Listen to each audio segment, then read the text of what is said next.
Stéttaskipting er þegar að fólki er skipt upp í hópa, til dæmis vegna efnahags eða vegna einhverja trúarbragða eða einhvers annars í samfélaginu.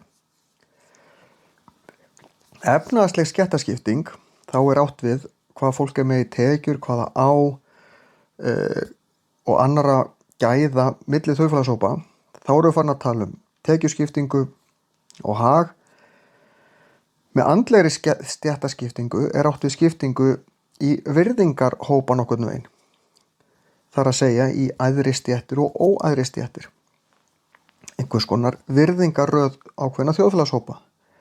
Þetta er mikið mál í sumum samfélögum en er lítið þekkt til dæmis á Íslandi.